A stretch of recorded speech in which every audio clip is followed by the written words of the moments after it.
మునక్కాయ పాలు కర్రీ ఎలా చేయాలో చూద్దాం. ముందుగా స్టవ్ ఆన్ చేసి ప్యాన్ పెట్టి అందులో 2 టేబుల్ స్పూన్ల ఆయిల్ వేసి అందులో జీలకర్ర, కొంచెం ఆవాలు, ఈ చిటపటలాడాక కొంచెం కరివేపాకు వేయాలి.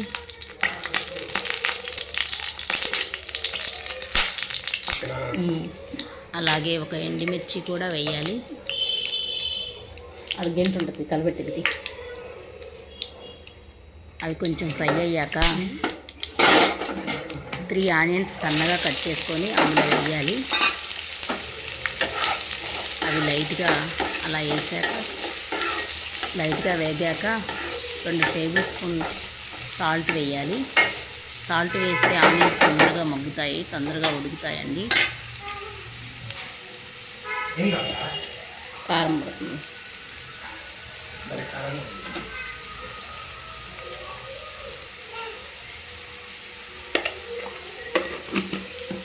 అలాగే ముందుగా కట్ చేసి పెట్టుకున్న మునక్కాడలు కూడా అందులో వేయాలి.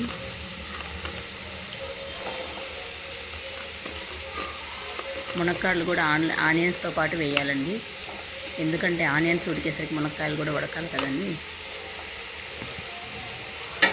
మునక్కాడలు వేశాక లైట్గా అలా కలబెట్టాలి. అలా కలబెట్టాక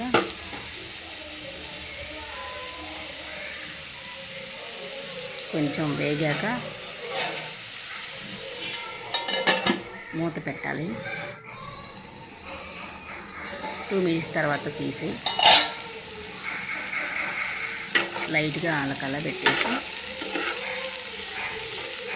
అందులో చిటికెడు పసుపు కూడా వేయాలి. నేనైతే 1/2 టీ స్పూన్ వేస్తాను, మీరు మీ కర్రీకి తగ్గట్టు వేసుకోవాలి. పసుపు వేసాక అలా కలబెట్టాలి.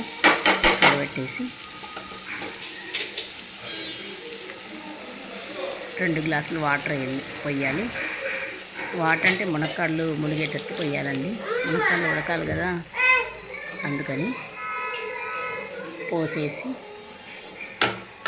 అలా కలబెట్టి వాటర్ అంతా అలా స్ప్రెడ్ అయ్యేటట్టు అంతా కలబెట్టేసి నీట్గా మూత పెట్టాలండి.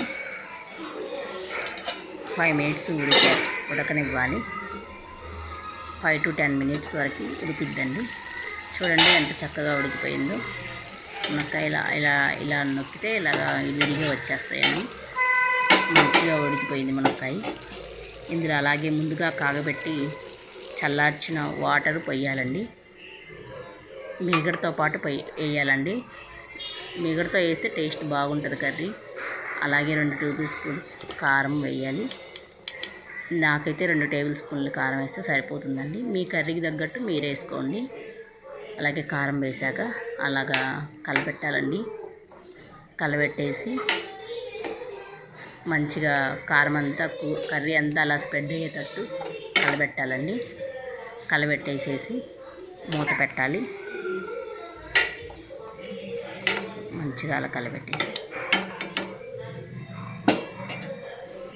మూత పెట్టాలి. మూత పెట్టినాక 5 మినిట్స్ ఉడకనించాలండి. ఉడికాక మూత తీస్తే ఇలా వస్తుందండి రెసిపీ. పాలు ఇరిగిపోయినట్టుంటాయండి, కంగారు పడద్దు. ఎందుకంటే ఫస్ట్ టైం చేసేటప్పుడు పాలేంటి ఇరిగిపోయాయి అనుకుంటారు. లేదండి, ఇరిగిపోతాయి, కానీ చాలా టేస్ట్గా ఉంటుందండి. ఇలానే ఉంటుంది రెసిపీ. మీరు కూడా ట్రై చేయండి, చాలా బాగుంటుంది కర్రీ. మా పిల్లలు అయితే చాలా ఇష్టంగా తింటారండి. ఇంకంతేనండి, మూత పెట్టి స్టవ్ ఆఫ్ చేయండి.